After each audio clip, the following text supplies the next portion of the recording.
Okay, so this is Group Five's presentation. Myself, Coral, and here with Faith, on behalf and in collaboration with Dane, Cheryl, and Natalie.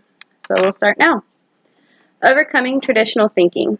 A job is not just what you do, it's who you are.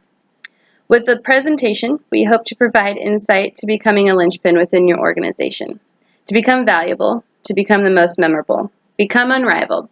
Aim to be that retired jersey at the end of your journey. Use your job as a platform. A job can be considered a platform where people can interact with each other and learn something new every day.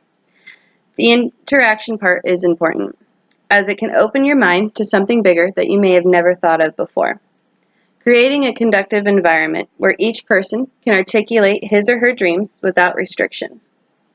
Interaction is an opportunity to affect change in the world around us. A place to become a person of expertise. Depth of knowledge. Knowledge alone is not enough. In today's world, the internet is just a click away and very easily accessible.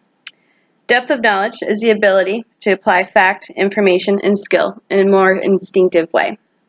A quote from Plato: "The quality of good judgment is clearly a form of knowledge and skill, as it is because of knowledge and not because of ignorance that we judge well." We often think that because we have the knowledge, that is enough to get us through the day.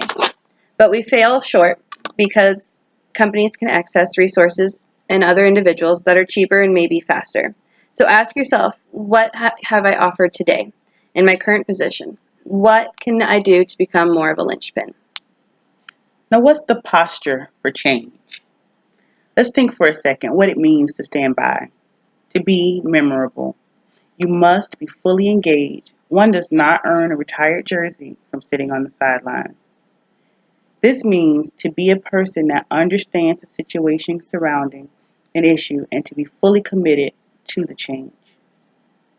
As an employee, one needs to embrace this notion. This is because they can understand the in-depth situation and give out a detailed solution. When one possesses such a quality, he or she will grow within the organization. And I have an example of a time when I wasn't being quite the linchpin. I didn't have the appropriate posture for change. I was working in an organization, and we had just downloaded a new Microsoft Office, and I was having a hard time with Outlook and finding my documents out. So I was just kind of keeping up with the technology, and I always said that I didn't want to be that person that was resistant to technology changes. And here I was becoming resistant to technology changes. And I remember getting the email about a new Microsoft Teams that had come out, and they wanted to train us all on it. And I thought, I don't want to learn anything else.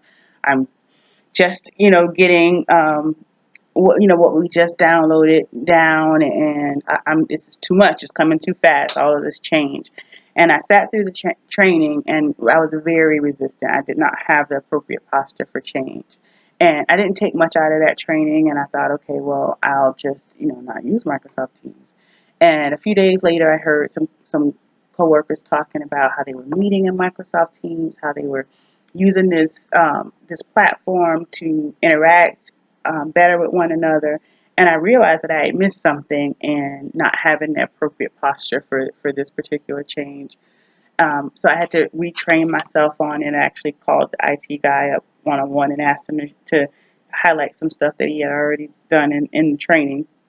And in that instance, I didn't have the appropriate posture for change, that posture that would make me a linchpin in my organization. So employees ask themselves, what's in it for me?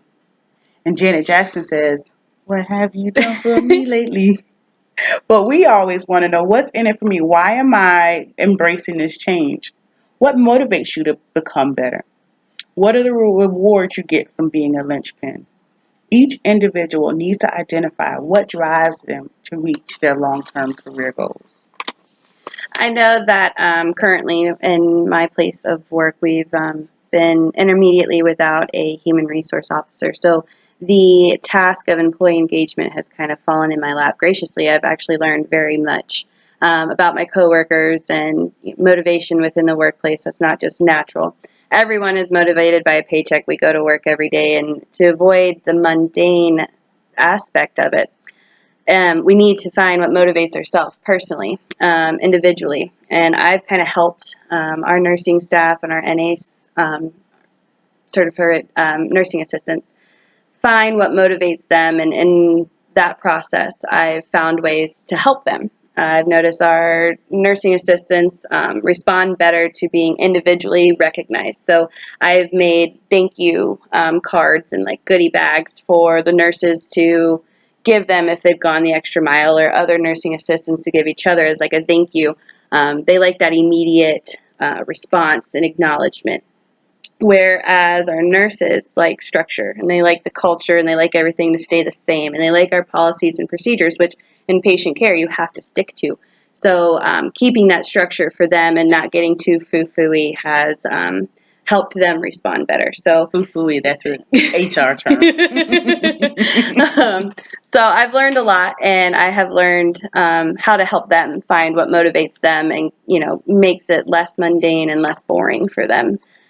Helps them find a what's in it for me other than just the obvious.